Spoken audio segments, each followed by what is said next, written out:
नरसिंहपुर में सूदखोरी ने फिर ली एक नवयुवक की जान। आपको बता दें कि सूदखोरी से प्रताड़ित होकर युवक ने खाया जहर, 2 गुना ब्याज कर वसूलने का आरोप लगाया सूदखोरों पर। परिवारजनों ने ब्याज की राशि वसूलने को लेकर मिल रही थी धमकियां। आपको बता दें कि नरसिंहपुर जिला मुख्यालय के मुंगवानी थाना के अंतर्गत सूदखोरी का एक और मामला सामने आया है, जहां खुलेआम तरीके से सूदखोरी का व्यापार फल फूल रहा है। मुंगवानी ही नहीं बल्कि पूरे नरसिंहपुर जिले में सूदखोरी का व्यापार बड़े स्तर पर फैला हुआ है। पूर्व में भी नरसिंहपुर के डॉक्टर तिगनाथ भी इस सूदखोरी में फंसकर अपनी जान गंवा चुके हैं।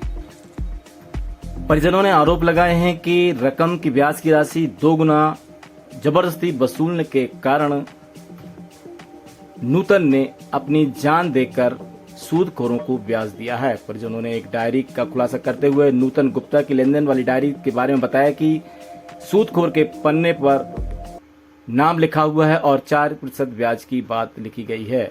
बहरहाल पुलिस परिजनों के आरोप के बाद इस पूरे मामले को गंभीरता से ले रही है और सूक्ष्मता से इस पूरे मामले की जांच में जुटी है। आगे देखना यह है कि कब पुलिस इन आरोपियों को अपनी गिरफ्त में लेती है और उस नूतन गुप्ता को कब न्याय मिलता है।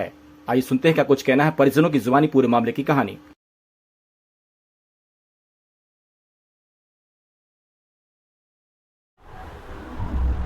मैं रूप कमल गुप्ता मुंगवानी से, मेरा छोटा भाई नूतन कुमार गुप्ता, दोनों हम लोग धंधा करते थे गल्ले का साथ में। तो हम लोग ब्याज पर पैसा लेते थे और फिर धंधा करते थे।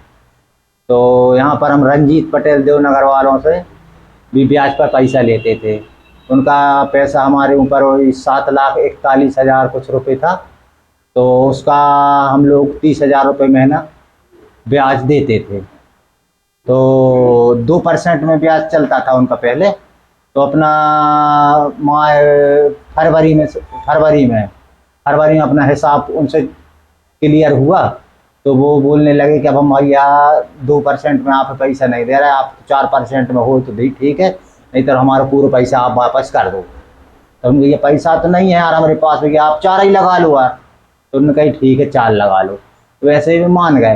फिर अचानक क्या हुआ कि वही 13 जून में हमने गल्ला दूसरों का लिया और उसको हम बेचने आधे गाँव गए।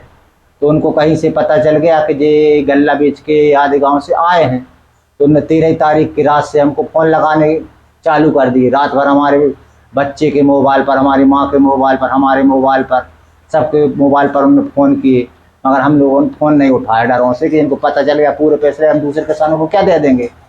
तो ये 14 तारीख को सवेरे बिल्कुल 5 बजे, 5:30 बजे, 6 बजे के लगभग हम लोग सोए थे, जब ही आ गए।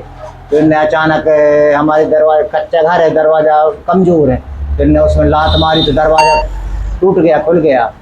तो ये अंदर घुस गया और गाली गलौज करने लगे, साले तुम कल गल्ला बेच के आ गए। तो हमने कहा भैया जी पैसा आपको भी देंगे, अभी थोड़ी थोड़ी हम किसानों को चुका लेने दो। तो जी बिल्कुल नहीं माने। तो कहीं आप हमको पूरे पैसे दो। तो इनने चेक भी लिखवा लिए थे, 3 चेक ले गए हमसे, मतलब दस्तखत करवा गए। उसमें कुछ रकम नहीं भरवाई, ना कि उनमें तारीख डरवाई, कुछ भी नहीं करवाई। दस्तखत पर दोनों साइड चेक पर करवा लिए और चेक पर दस्तखत करवा लिए और चेक रख लिए इनने। और फिर इनने गाली गलौज चालू कर दी। और जो बाजू में इनको मालूम था कि यहाँ इनके पैसे रखे रहते हैं, तो बाजू में एक लकड़ी की अलमारी है, उसमें से इनने 6,80,000 रुपये रखे थे हमारे पास। 5 लाख हम लाए थे लखनऊ से और 1,80,000 रुपये हम नरसिंहपुर से गल्ला बेच के लाए थे उसके एक दिन पहले। तो इनने वो पैसे निकाल लिए और गाली गलौज बहुत ज़्यादा करने लगे, मारपीट तैयार करने लगे कि बाकी पैसा हमको तुरंत दो, हमारे वरना हम गोली मार देंगे। तो हमारा भाई डर गया। तो हम लोग बाहर जब मारा पीटी करने लगे तो हम बाहर निकल के लोग बागों को चिल्लाने लगे। इतने में हम जब अंदर आए तो हमारे छोटे भाई को जो 3 लोग थे रंजीत पटेल के साथ में, उनको हम पहचानते नहीं और देखेंगे तो पहचान जाएंगे, नाम से नहीं जानते मतलब उनको। तो ये लोग पकड़े थे और हमारा छोटा भाई उल्टी कर रहा था। तो हमने ज़बरदस्ती से खींच के देखा तो हम क्या कुछ पॉइजन जैसे की बात आई हमको। तो तत्काल हमने फिर 108 नंबर लगाई। तो 108 नंबर आई वही 10-15 मिनट के अंदर और हम तुरंत भाई को ले जाने लगे छुड़ा कर। तो फिर हम चले गए नरसिंहपुर बड़े अस्पताल। तो बड़े अस्पताल गए तो वहाँ पर वही 10-15 मिनट थोड़ा सा ट्रीटमेंट हुआ और वहाँ उनकी मृत्यु हो गई सर। मेरा नाम भूपेंद्र पटेल है, मैं यहीं मगवानी में रहता हूँ। नूतन भैया गुप्ता जी के बाजू और उनका पड़ोसी हूँ। तो मैं और नीरज भैया हम लोग रोज़ सुबह मॉर्निंग में घूमने निकलते हैं। तो जब लौट के आ रहे थे तो मैंने देखा कि नूतन भैया के घर में कुछ लोग अंदर गए हैं, कुछ गाली गलौज जैसी कुछ आवाज़ें आ रही थी। तो हम लोग खड़े होकर देखने लगे।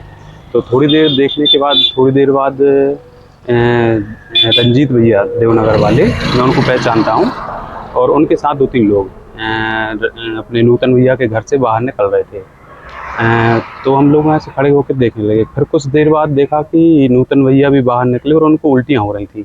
उनके बड़े भैया भी आए थे। तो हम लोग आके देखा तो कुछ ऐसी स्मेल आ रही थी कि जहर जैसी।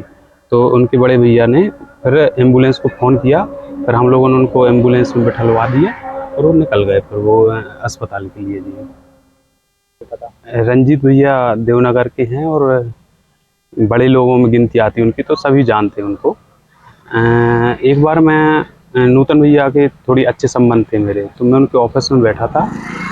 तो एक बार रंजीत भैया आए थे लगभग फरवरी स्टार्टिंग में। तो उनका कुछ पुराना लेन देन था, तो उनका लेन देन हो रहा था, तो मैं ऐसे साइड में बैठा था जी।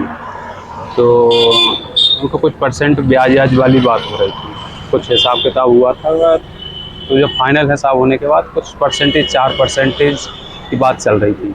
तो मैं बस यही मेरे को जानकारी है। जहाँ तक मुझे जानकारी है कि नूतन भैया और रंजीत भैया से ब्याज पे कुछ लेन देन करते रहते थे।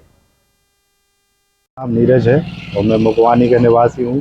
14 तारीख को मैं और भूपेंद्र भैया यहाँ मॉर्निंग टाइम में वॉक कर रहे थे। तो अचानक से हम लोग लौट रहे थे तो देखा रूप कमल भैया के घर पे रंजीत पटेल और उनके 3-4 साथी यहीं उनके घर के सामने थे। तो रंजीत पटेल उनके घर के अंदर घुसे हुआ था। अचानक से वो दौड़ता हुआ निकला और अपने साथियों से बोला कि अरे चलो यार इधर से, तो उनको तो उल्टी हो रही है। तो अचानक वो लोग बैठे गाड़ी में और चले गए। हाँ, ब्याज ने चुकवी में गई हमारी मोला की जान। उसने ब्याज के ऊपर ब्याज लगाकर ब्याज नहीं चुक पाया, इसलिए उसने मारपीट करी, इसलिए हमारे बच्चे की जान गई। ये है एक मगवानी का गल्ला व्यापारी है नूतन गुप्ता।